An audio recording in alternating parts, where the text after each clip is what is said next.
Welcome one and all. Firstly, thanks to our friends from Team Mexico for doing this. Okay, great. Hopefully it will improve. Without any further ado, we'll have prop one. Here. I'll make the sounds at the right time.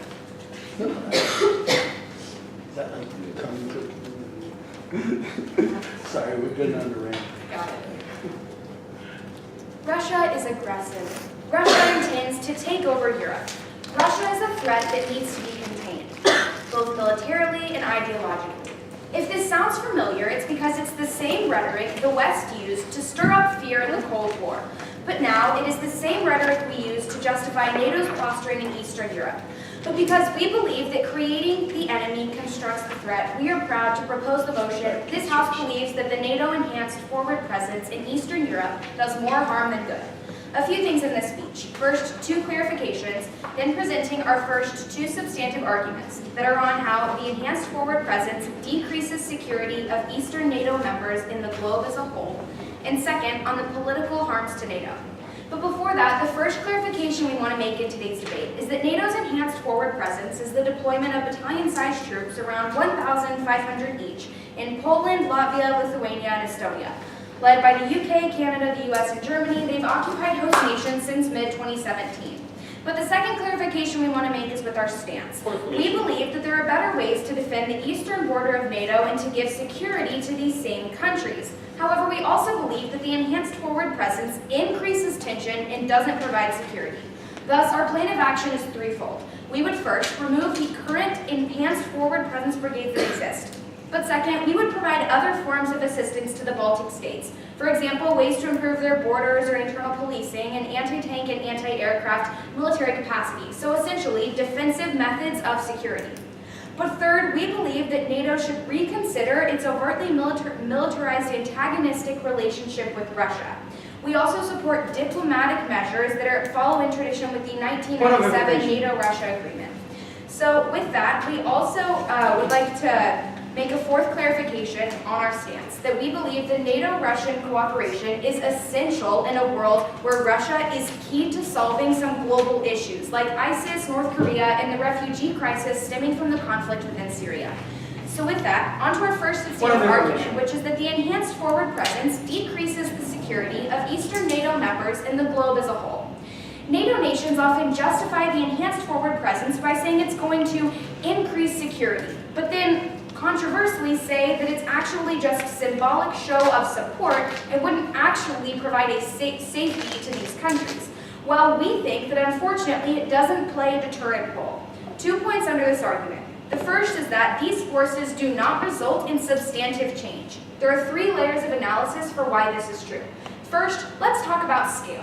If you put 1,500 troops in Poland, Latvia, Lithuania, and Estonia, it's about 6,000 compared to the over 1 million that Russia has within their troops. We really don't think this gives a strategic advantage within the enhanced forward presence.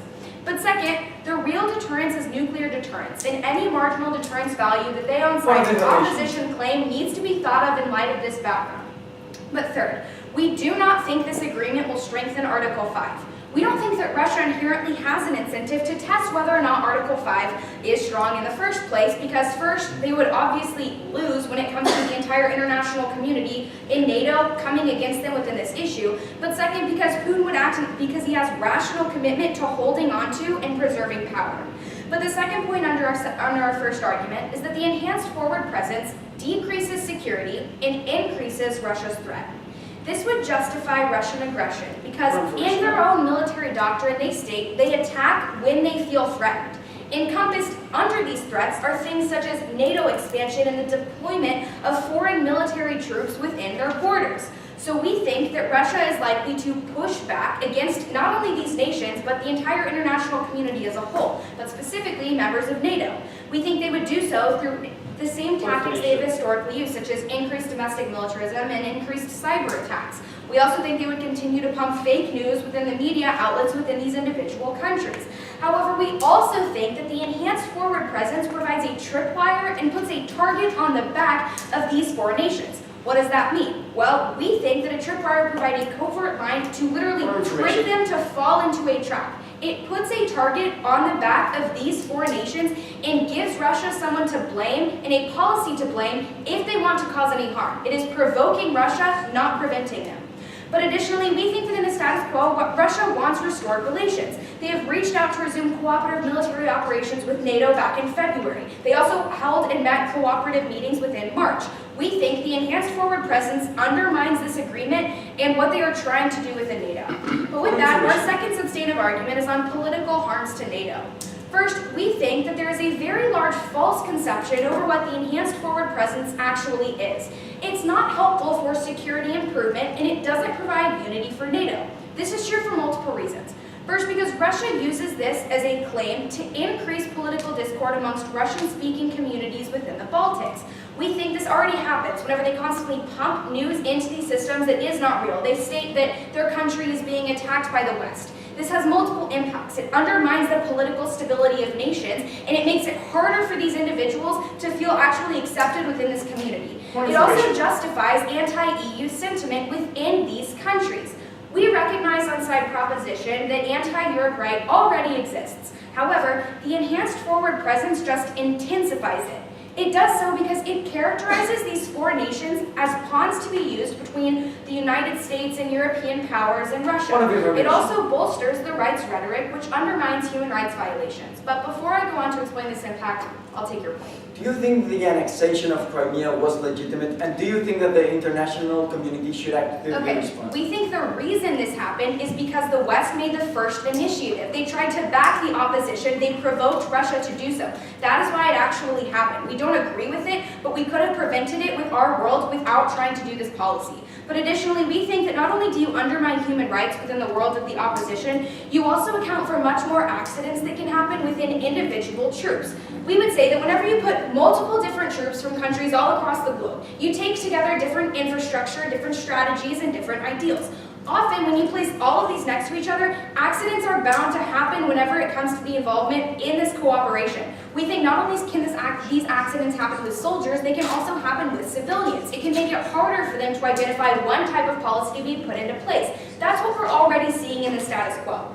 Unfortunately, this isn't only happening within this area, but will only be intensified if the enhanced forward presence is continually pushed through. That is why we on side proposition recognize that the harms of the enhanced forward presence by far outweigh the benefits on this second substantive argument alone, because the political harms it brings not only further marginalizes groups, it puts groups in the entire groups within NATO in threat, in physical threat, and in the way of threat of these individual troops. So ultimately, in today's debate on side proposition, you're presented with essentially ideas on how to further protect people and how to stop Russian aggression from progressing in the future. So for these reasons, we are extremely proud to propose.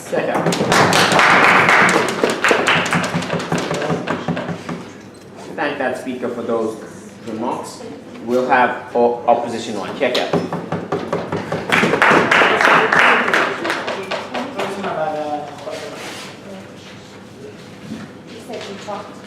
I love your side. Oh, it wasn't too extended? No, it was very conversational. I thought.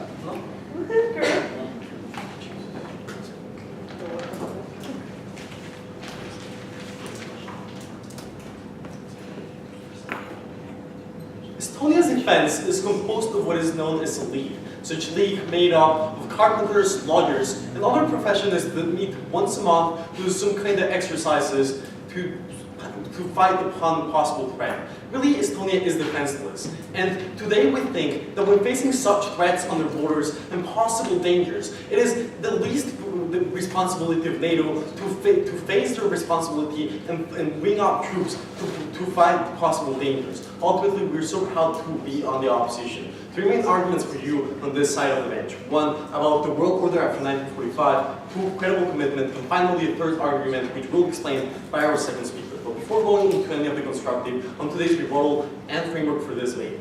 For the framework, we would tell you that today the proposition must prove you that the enhanced forward presence is actively harming the stability and peace within this region. For the enhanced forward presence definition, we would also tell you that it is not only about the battalion groups upon this region, but it's also the protocols and other ideas brought up within the Warsaw Summit in 2016. No, thank you. For example, the Readiness Action Plan, which is a spread force capable of freely moving through NATO countries to bring an immediate reaction to upon a possible threat or attack on this region. Ultimately, we see how, no thank you, the presence brings up many more things. And having said this, upon the case that the proposition brings to you, on the model we have two things. The first thing we will tell you is about how they're being really contradictory, on the sense that they tell you that Russia is not a threat, but at the same time, they tell you that they have to bring out a model. We think that is a plain contradiction on the proposition, and we want to hear a response. No thank you.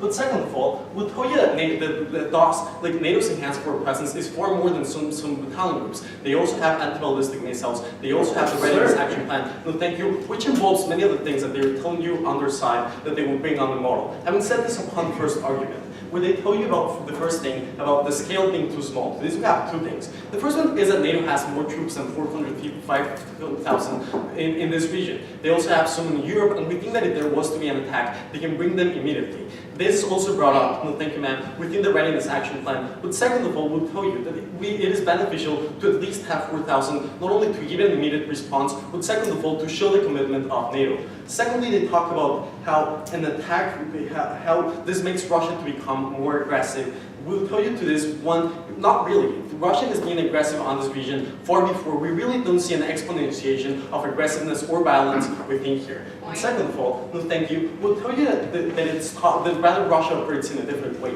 That when they see that the country will react to their aggression, they choose rather not to attack. This is something that we'll explain in the first argument, no thank you, about deterrence. Second argument they tell about Russian minorities. To this, we'll tell you that rather most people within these countries support the enhanced forward presence. According to a Pew Research Center statistics, more than 60% of people within the states were strongly in favor of the enhanced forward presence. Ultimately, we see how people rather appreciate this. People are asking for the enhanced forward presence because they feel threatened by the aggressive actors. Second of all, they talk about accidents. This will tell you one, accidents might happen in the worst case in many possible times of their troops, but we think it is fundamental to still bring, no thank you, troops when there are bigger dangers. But second of all, we tell you that these troops can still fight on for other possible accidents, but by we ultimately think this balances. Having said this upon our first argument, which is the world order after 1945, here we tell you that after World War II, we agreed with one main term, and that is the idea of sovereignty. The idea that countries must be the exclusive ones that can look for their real and future. Yet today, Eastern Europe faces one problem, and that is the possibility of losing their sovereignty. In one sense, when we look at events like Crimea 2014, we think that this region has already lost partial of their sovereignty. Sure. So far what we've seen, Russia has not threatened these member states at the point where Article 5 would literally mean they'd have to go to war against every single member state. You need to prove to us why Article 5 isn't strong enough that would justify implementing your policy. Sure, we'll tell you this in our second argument, but when we have countries, as you say, Germany, publicly saying that they wouldn't defend their countries and do not support Article 5, we see credibility is not as strong on NATO. We think that the way that we enhance credibility and make other countries believe that they will stand up in these situations is with the enhanced forward presence, and this later. But furthermore, in this argument, we tell you that being the enhanced forward presence a direct answer to the annexation of Crimea, which was a violation of international law. We think that this is important because the enhanced forward presence says this was not fair, we will not support this. But second of all, no thank you, says that NATO will not stand up for similar violations of international law to our countries. We think this way we support sovereignty in the region. But second of all, we talk about future possible losses and threats of sovereignty on the region, as for example, mainly of neighboring aggressive countries, as it is Russia. In one sense, we'll tell you that given that Russia has indeed an expansionist policy, it has been aggressive on the past, for example in Georgia 2008, or Crimea 2014, or even how it is being militarizing on this region far before the enhanced forward presence, no thank you, like having 5,000 military exercises in 2015, some of them with even 100,000 troops, or even putting short-range missiles, no thank you, before. We think there is at least a slight threat that Russia might intervene in these countries. At that point, we tell you that if we think there is a threat, it is the responsibility responsibility of NATO to help these countries, to at least give them sovereignty. We think this is specifically important when we see that Russia has reasons as to why they might want to intervene in these countries. One sense that there is a cultural relationship between Russia and the Baltic states where we even have politicians, no thank you, publicly saying that the Baltics should belong to Russia. Second, where we see a strong sense of nationalism and strength in Russia. We're not only about the population, but how politicians use the idea of expansion and strength to promote their political campaigns. Finally, we'll tell you that there is a lucrative and strategic battle to the region, and thus Russia might be interested in intervening. Ultimately, here we see how there is at least this slight possibility that Russia might intervene, if not vastly significant. To this sense, we tell you that we need to use deterrence, and that is how we use enhanced force presence. No, thank you. By putting this force, we tell aggressive countries or actors that if they choose to intervene, there will be an answer, and thus they see that the cost of intervention will be too high, thus they choose not to intervene in the first place. Having said this, upon our second argument being credible commitment, which is the fundamental base as to how NATO works. Here we tell you that it is an alliance where all countries say, if you attack one of us, all of us will answer. But this is a promise, and such a promise is based on credibility. No thanks. But yet, to have credibility, we need tangible actions, not only words as Joe Biden saying that the annexation of Crimea was bad. So how do we do this with the enhanced force presence? In one sense, it is the direct message that NATO is an active organization that will answer to violations of international law. Secondly, by being a multinational force with soldiers of more than 19 countries, if one of them was to be attacked, these countries must react immediately. We think this makes even more their commitment as to answering to a possible attack on these countries. Finally, we tell you that given that NATO is a defense, it makes Russia not want to attack, because if they were to attack, they could no longer use excuses as saving Russian minorities, but they rather look as aggressors. Ultimately, here's where we enhance the position of NATO as the defensors, and we make their commitment to be credible and one that aggressive actors believe. Ultimately, this is the way that we stop conflict from the beginning, by telling on the region and in the international arena that if countries choose to attack other NATO countries to violate international law or to violate sovereignty, there will be an answer, and thus we stop conflict from the beginning. Okay. I guess we close remarks. We'll have a proposition together.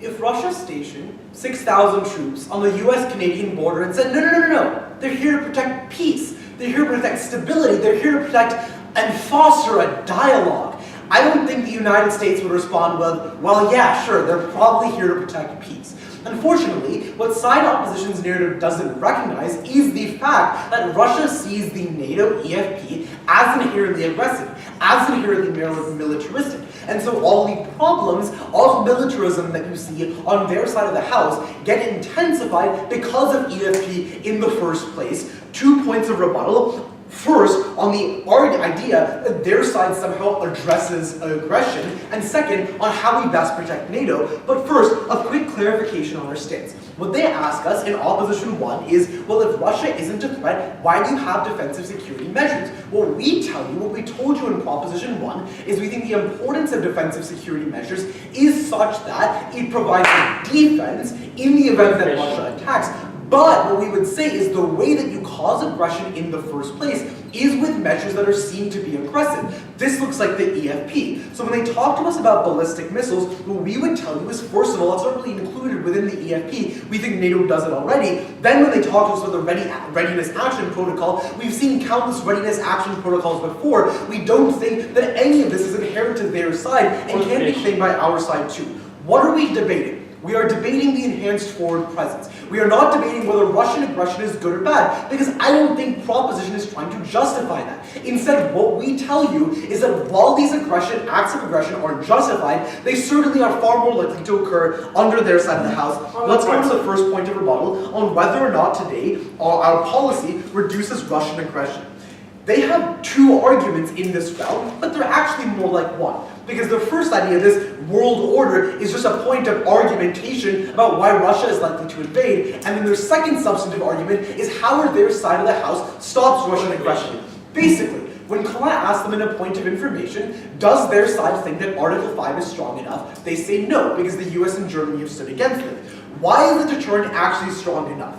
Here's what we'd say on the US and Germany. We would say first, this is false. We've seen defense officials as well as presidents of both these countries actively support NATO and actively support Article 5. But we think in the case of these specific countries, the United States and Germany, specifically the United States, this country has a direct incentive to uphold Article 5. Why? Because it's the only country that's ever actually invoked Article 5. Of course, it wants to make sure that the same security guarantees are credible, so if it decides to invoke Article 5 in the future, those same security guarantees are actually credible. Why do we think Article 5 is strong? We've never seen Russia attack a NATO state. The examples they try to bring to you in their point about the New World or about this world order, about Georgia and Ukraine, what we would tell you, they tried to ask us Sarah in the point of information, what we would tell you is that neither of these countries receive NATO guarantees. The same way that the four states that EFP is in, Estonia, Latvia, Lithuania, and Poland, all have NATO credible security guarantees. At that point, we think they're protected by Article 5. Look,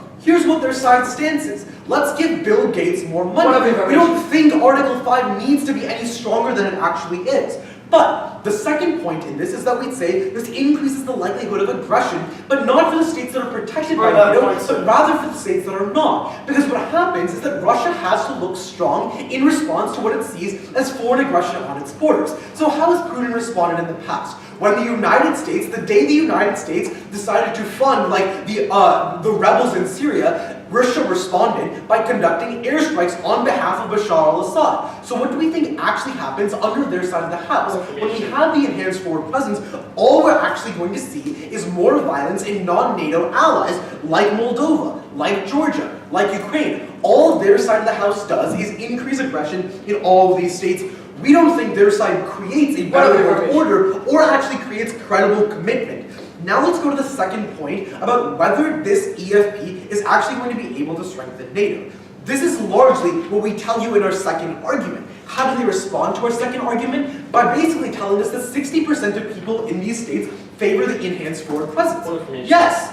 The reason is because it was literally just implemented. Denmark, for example, hasn't even sent in all of its troops yet. We don't think that the people right now currently have the full fleshed out idea of what the EFP looks like. So what actually happens over time? What did we see in Ukraine? When the United States sent troops to Ukraine in the early 2000s, they were painted as occupiers, and Russia used that as justification to stir up ethnic tensions within the state of Ukraine so they could justify invading Ukraine later. What do we tell you? We tell you that, for example, Russia was more likely to provoke attacks of foreign troops in Georgia. Again, increasing anti-government sentiment. The reason people like EFP is because none of these things have happened yet, but we say, looking historically at what Russia has done, it's not overt aggression, it's sub-level aggression. We think all this thing is far more likely to happen in the future.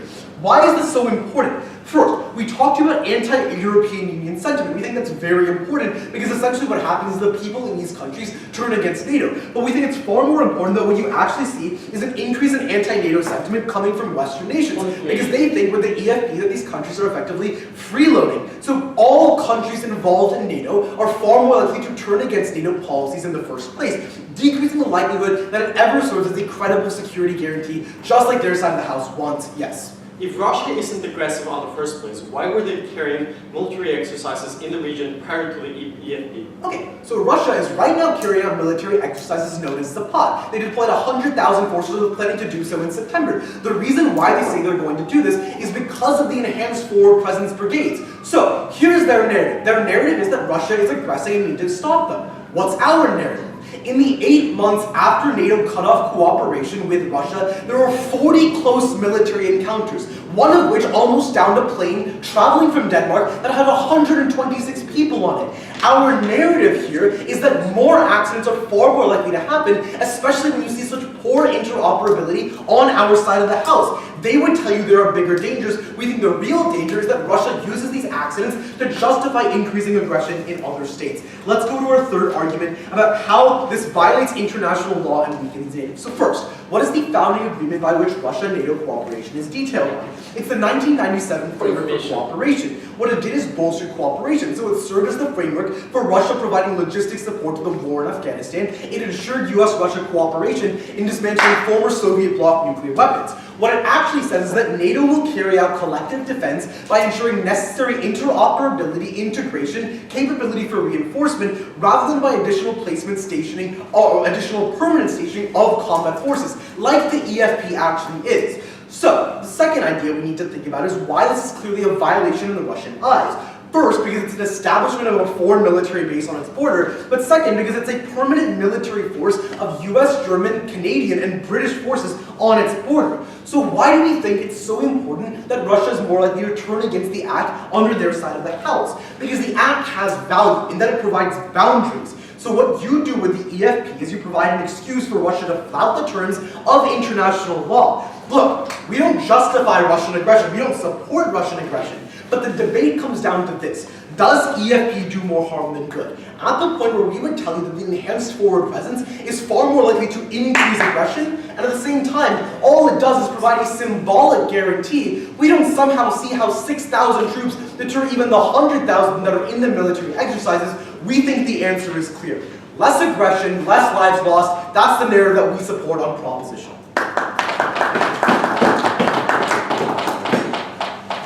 Thank that speaker for those remarks. We'll have opposition too. Okay?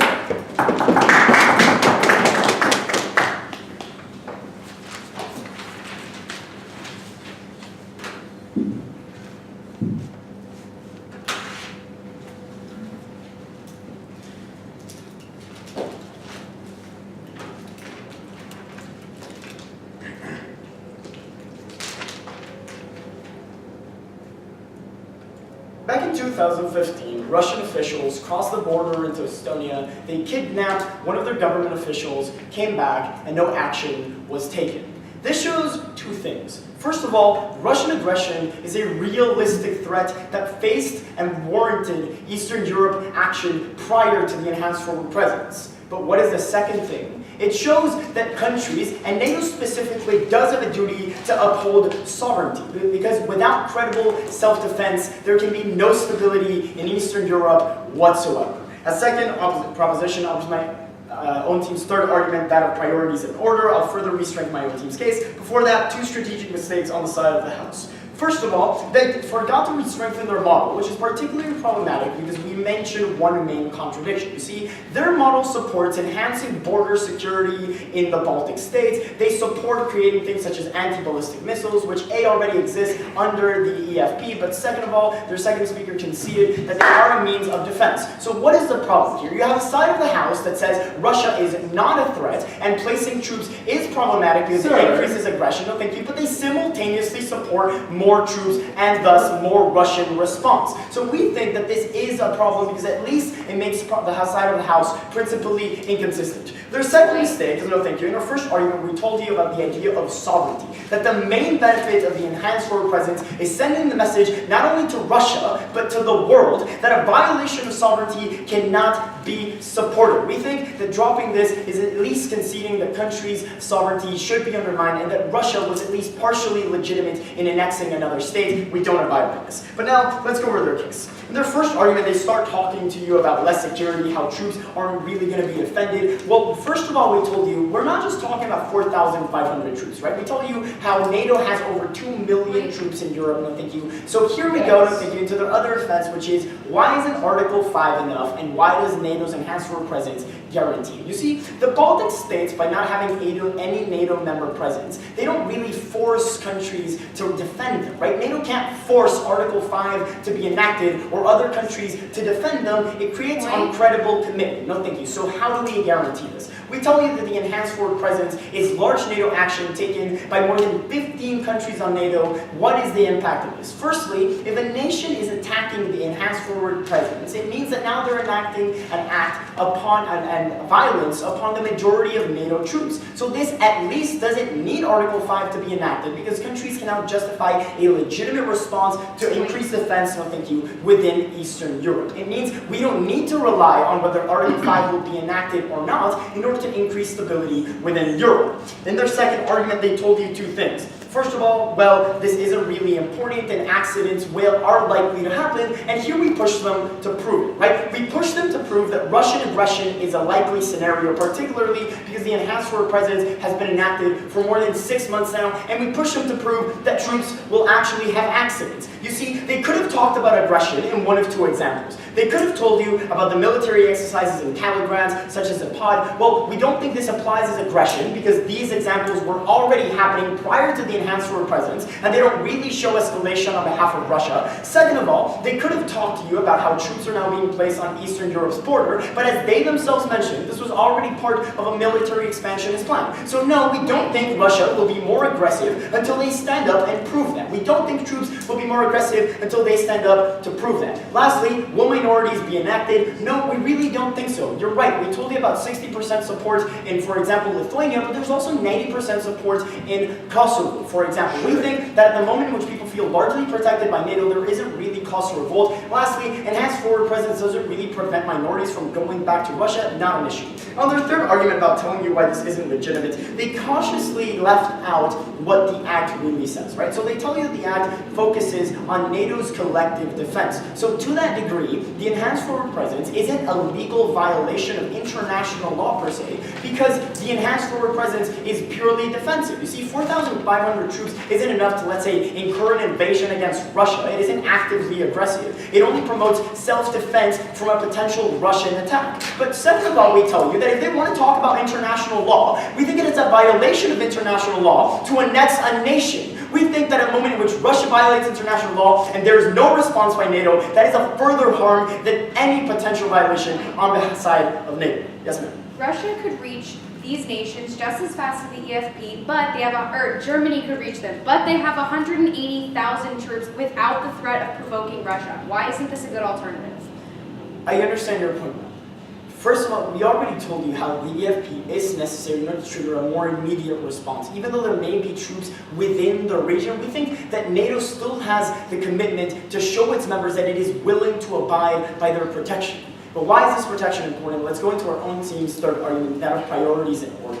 We told you that the last main benefit of the enhanced forward presence is that at the very least, people do feel protected.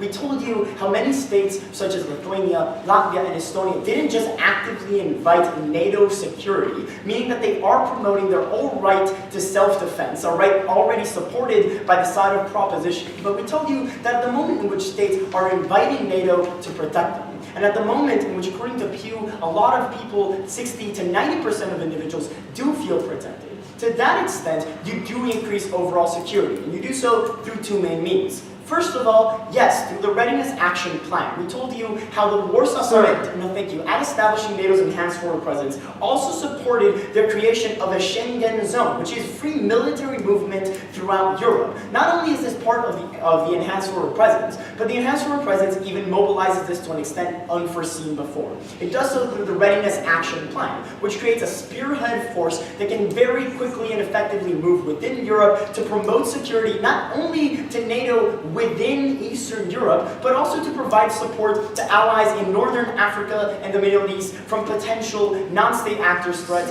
such as ISIS. To that extent, we think that it is important for countries to feel safe, for allies to feel safe, because this leads to the second impact, which is how do we promote a safe development within Eastern Europe. And we told you that as long as people don't feel secure, that there's never really an incentive to promote anything beyond a military mindset. You see, once people feel safe, and they do under the enhanced forward presence, they start investing into things that aren't just military. The last benefit of the enhanced forward presence is it does promote feelings of overall security, not only conceptually, also practically, by enacting different protocols that were unprecedented before.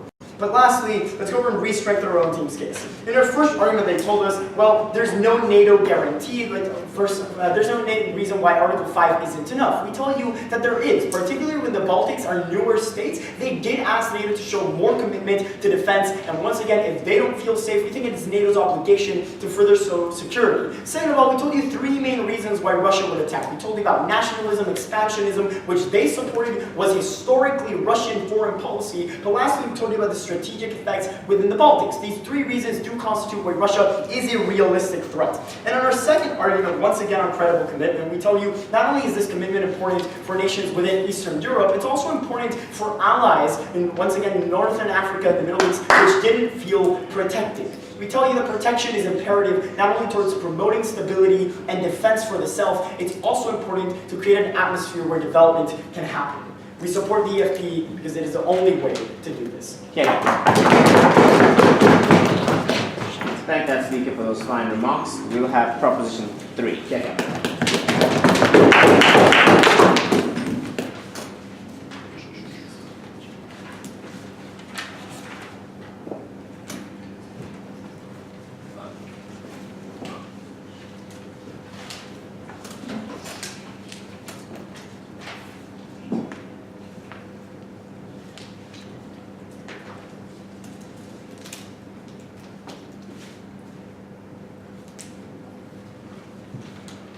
We think there are two things Team Opposition needed to prove in the round today. First, they needed to show you that there's a sound enough reason to justify implementing this type of policy. But then second, beyond that, they also needed to prove to you that one, it's actually going to work, and two, that there would be beneficial outcomes. At the point where they don't tell you that having other troops that could reach them just as fast and having Article 5 simply aren't enough, we don't think they've proven the first burden. And second, at the point where they don't actually prove that there's beneficial outcomes when it comes to increasing global security, we don't think they've met any of the burdens we've placed on them in today's debate. So, two things in the speech today. First, briefly on the framing, and then asking two questions.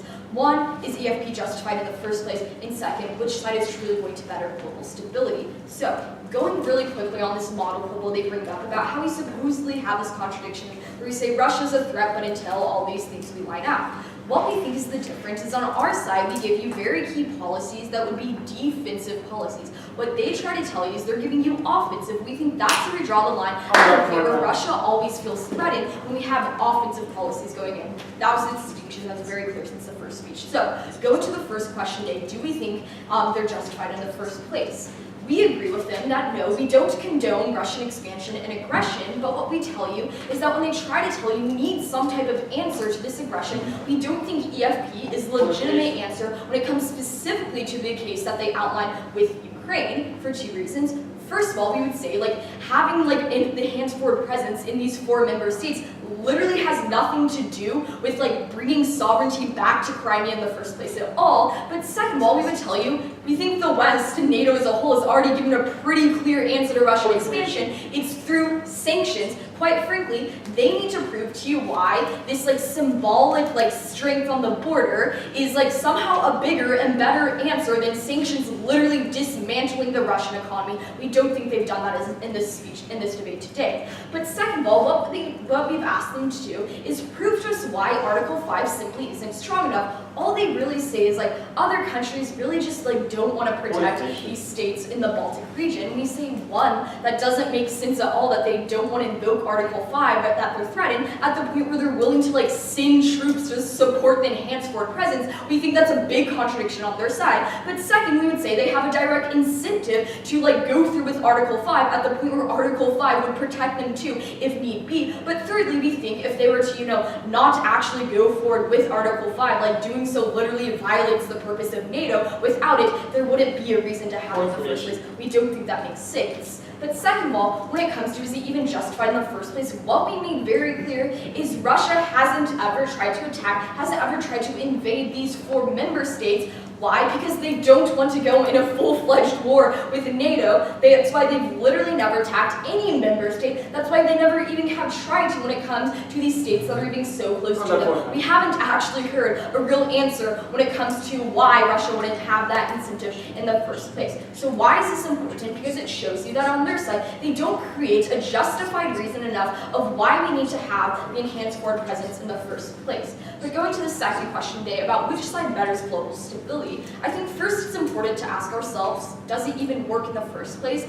Like Sarah and Aditya tell you, simply the scale is too small. 6,000 troops simply isn't going to beat Russia's over 1 million troops that are greatly militarized and greatly modernized. They try to tell you, okay, well NATO has more troops. We say, okay, great. If Germany can reach Russia's borders in just 45 minutes, What's the purpose of stationing 6,000 troops on the borders of Russia and enraging them, giving them just another excuse to expand, another excuse to meddle in politics, and to create more tensions between West and between themselves? They don't prove to you why 6,000 troops is going to be better than the alternatives that we have currently in the status quo. So we think second of all, under this question, we need to ask ourselves, how exactly does it affect the 4 member states that the troops are stationed in? But before I continue, Why do you support defensive methods in your mechanism if you still believe that Russia is not aggressive, they're looking for peace? we never said that Russia isn't aggressive. We tell you why we defend defensive measures is because at the point where Russia only attacks when they feel threatened, an offensive measure would make them feel threatened. So going back to how does it affect these 4 states? What they try to tell you is, well, Russia's not really going to attack them or anything, because there's obviously a clear answer that NATO's really against them. We think, no, that isn't true. There's never been a time where Russia sees a threat and chooses to back down. No, instead we say it's the complete opposite. That's why whenever the West, whenever NATO has intervened between what they see as their own vested interests, they retaliate. For instance, with Georgia, where NATO is trying to make them join, Russia saw it as a threat and attack. It's the same instance with Ukraine. It's the same instances why we see military exercises that have happened in direct response to enhanced forward presence. But then second, we would say it actually increases a threat against these nations. What we've made very clear, whenever Russia feels attacked, they do tangible things to ensure that they're not going to put up with that. That's why Sarah tells you they do things like increase cyber attacks, increase fake news, to stir up anti-Western sentiment, to tell the people within these member states that they're not being helped by NATO, they're actually being invaded, being occupied by NATO. And we think that's really important because it means people then rally around Putin's cause and have sentiments against NATO, against the EU and the West, making it a lot easier for Putin to make these types of actions in the first place and legitimize them in the long run. But second, we also tell you it means that they also go and try to meddle in politics by propping up anti-Western politicians, ones that are inherently conservatives, doing things like they're going to guarantee that they're elected by, messing with their elections. We think it's pretty clear what the outcome is when Russia chooses to do so. And that's why we think when you give Russia the excuse to meddle further in different countries' politics, it only makes it easier for Russia to be able to have politicians rise up in the nations that are only going to support them in the long run. What do we hear coming out of side opposition when it comes to these very real arguments we bring up? Literally no response. We think that's important because it shows that on their side, they agree basically by not responding that yes, it's going to increase the threat on these states.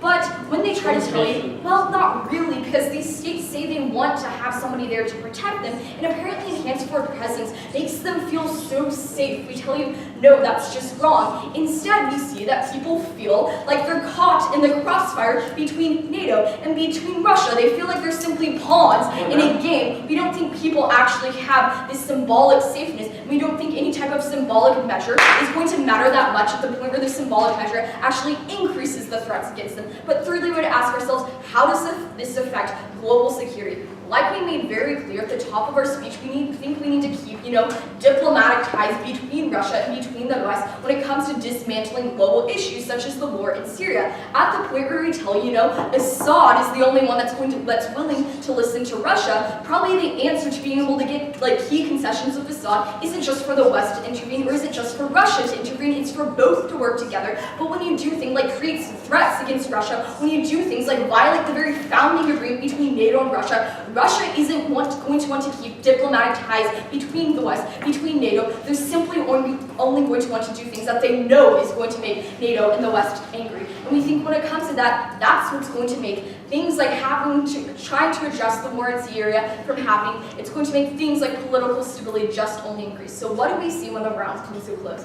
We see on their side, they don't give you a reason of why the presence needs to be there in the first place. But second, they don't prove to you why things are going to get better. They only prove to you why things are going to get worse on their side. Thank you.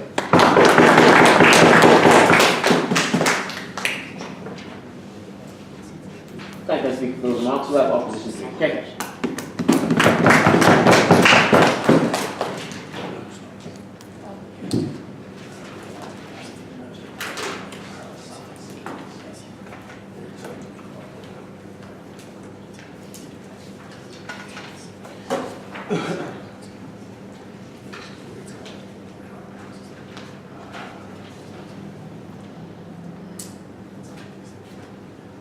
History has shown us a lot of men like Vladimir Putin.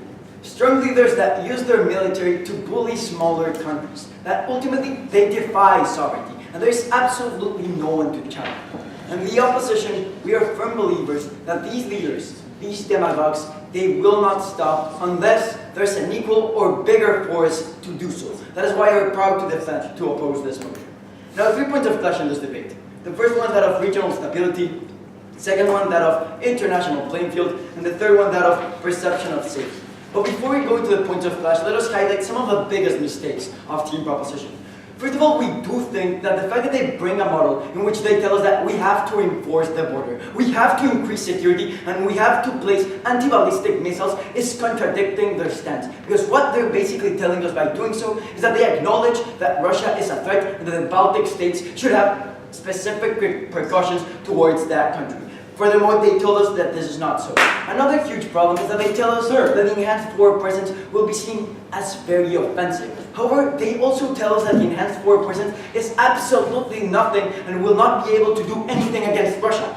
Following their logic, therefore, we see that it's not really being offensive under their own line of analysis. And furthermore, they weren't able to prove to us why it's offensive in the first place. That is something that they have to do. Furthermore, we ultimately believe that the things that they're bringing in their model, in which they tell us that they're looking for better alternatives, all of those alternatives already exist inside the EFP. That is why we think that is very problematic. Sir. Now, with that being said, let's go into the points of clash. First point, regional stability.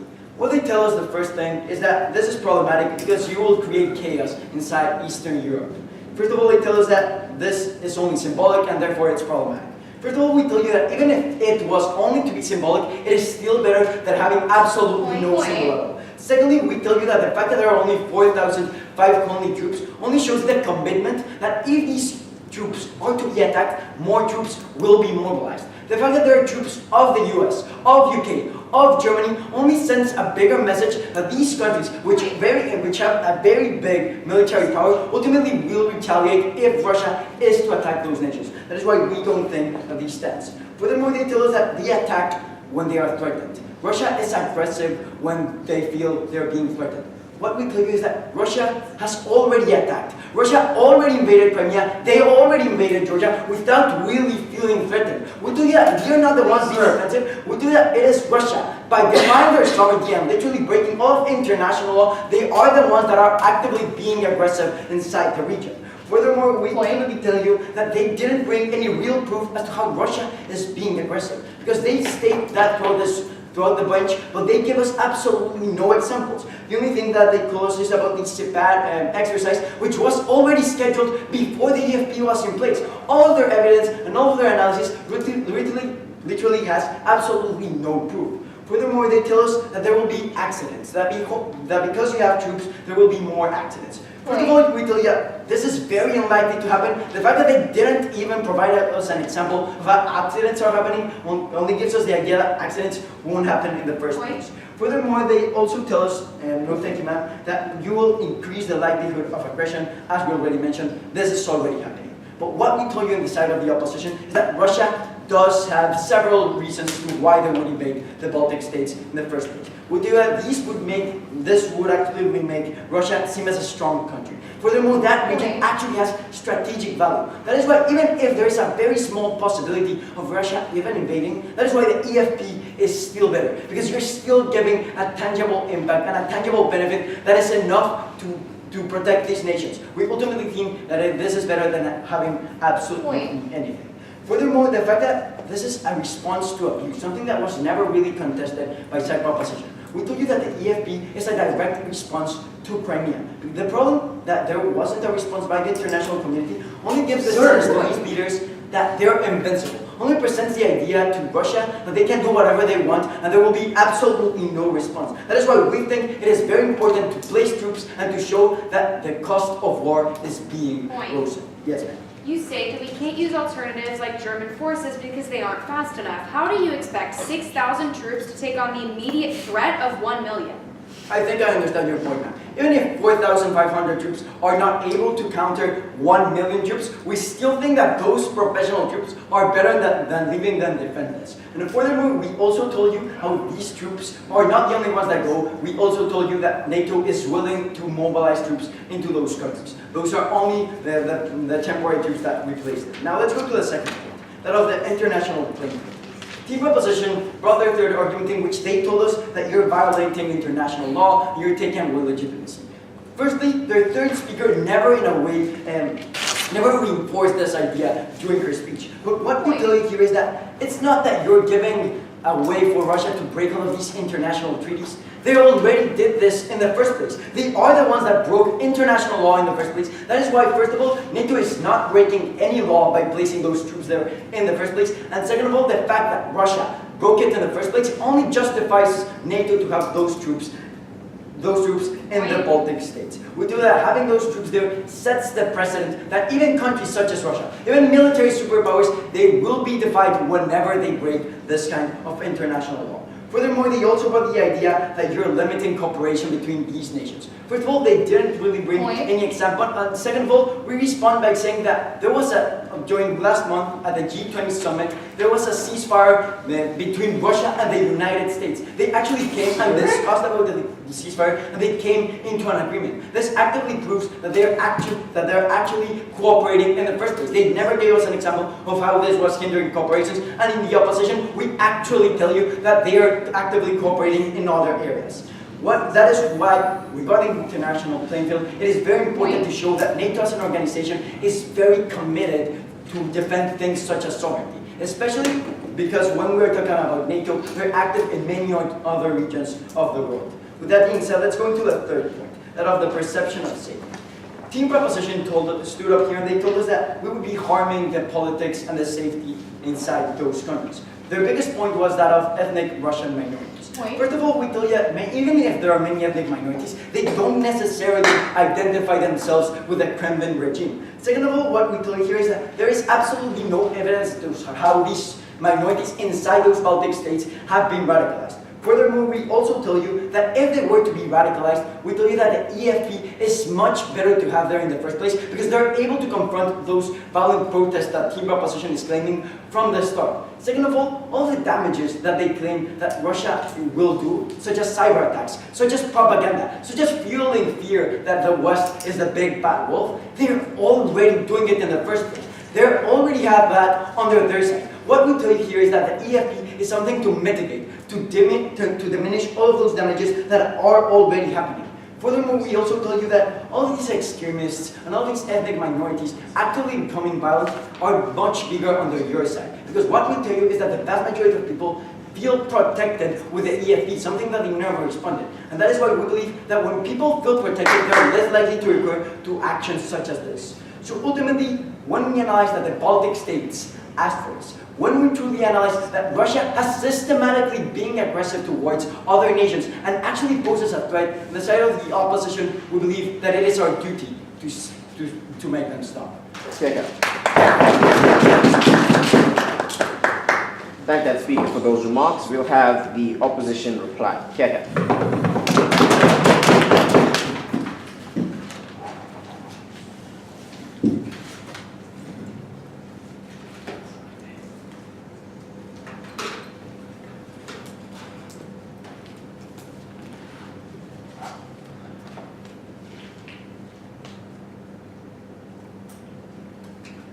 According to the NATO Deputy General, Eastern Europe does face a realistic threat, primarily from the east, from the strong centralized state of Russia. So the question isn't, is there a threat? The question is, how do we respond? Do we respond either through defensive measures or, well, defensive and hands-forward presence? Two main points of clash during this round. The first one, that of rhetoric and action. The second one, that of effective defense. Before that, one class problem of strategics within inside of the House. We told you from the very beginning that the enhanced forward presence is mainly defensive. Yes, the brunt of the debate has focused on the rotational troops, but we also told you about how the Readiness Action Plan at the Warsaw Summit establishes a Schengen zone that allows freely moving troops within Europe. We also told you about, for example, the anti-ballistic missiles within these Baltic states. why is this conflict and why does this cause tension within the side of the proposition's case? Because they also acknowledge that Russia is a threat, and their house also supports defensive measures. So to that extent, they had to prove one main thing. They had to prove why the enhanced for president is aggressionist. We don't think they did this. Why? Well, let's go over the 2 points of clash. The first one, that of rhetoric and action, in which the main question for this is, why is Article 5 not enough? We told you the main reason why Article 5 is not enough is because it doesn't show continuous commitment to new Baltic states. How does the EFP change this? Well, mainly because if now any nation does attack the Baltic states, any country will now be justified in having immediate retaliation because their troops and their soldiers' lives will have also be taken, not just those of the Baltics. We told you the main point of the enhanced forward presence is, firstly, it does provide action because it now justifies a response by other nation states, something that Article 5 does at best in words. But if we are willing to talk about words, let's also talk about the second main benefit of the enhanced forward presence, largely dropped by Sartre proposition, where we told you about sovereignty, and we told you that the main benefit of the enhanced forward presence is it sends one very clear message. It says, Russia, you do not have the right to violate another nation's sovereignty. The main problem of the side of the House is they're willing to justify action, but they're not willing to justify telling Russia that what they did is wrong. So at the very least, the enhanced forward presence is beneficial towards stability because it does guarantee further protection for nation states. Lastly, on this point of rhetoric and action, let's talk about Russian aggression. Not only did we tell you, and both sides agree, that Russia is a realistic state for the 3 main reasons we've gone over, being expansionism, nationalism, and strategic value, but we told you that in order for the House to justify taking the EFP away or proving that it's a harm, well, they had to do that. They had to prove it's a harm. Why didn't they do so? Let's go to the second point of clash, that of effective defense. Primarily focusing on the fact that NATO's enhanced forward presence is defensive measures. But mostly, even if it weren't, and even if it were actively aggressive, which it clearly isn't, we've already told you how not once did proposition prove to you that Russia retaliated with aggression. We told you that the 2 principal actions that Russia has done since the implementation of the enhanced forward presence were either pre-planned or not even an escalation. So no, we don't think tensions are deteriorating when the NATO-Russia Council still exists. We don't think the tensions are increasing because there has been no examples of any aggression from the side of the House. So what do we tangibly protect? We guarantee effective defense because even if there is no military benefit, which we do think there is by spreading out military costs among nations, we told you that people feel safe. We told you that the majority of people within the Baltic states do feel protected by the enhanced forward presence. Why is this a benefit? Mainly because in the sense of stability, another burden for this round, we are talking about how people and their sentiments. We're telling you if people feel safe, at the very least, they can do things that aren't just focused on military. The enhanced forward presence isn't just good because it promotes military defense, it's because people feel safe as a result. Okay. Thank that speaker for those remarks. We'll have proposition reply. Take care.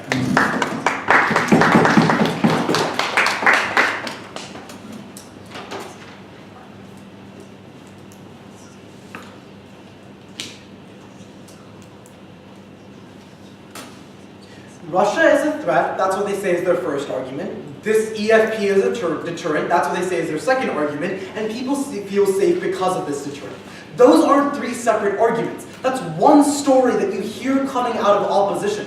The content coming out of opposition is frankly lacking. At best, their narrative provides a false sense of security that is nothing more than symbolic, as Opposition 3 concedes. And the last time I checked, symbols don't stop tanks. Here's what opposition needed to do in this round. First, they needed to show you why there was a compelling reason to place EFP forces within these countries, namely that Article 5 wasn't strong enough to back them in the status quo, and second, they needed to show you that it actually works.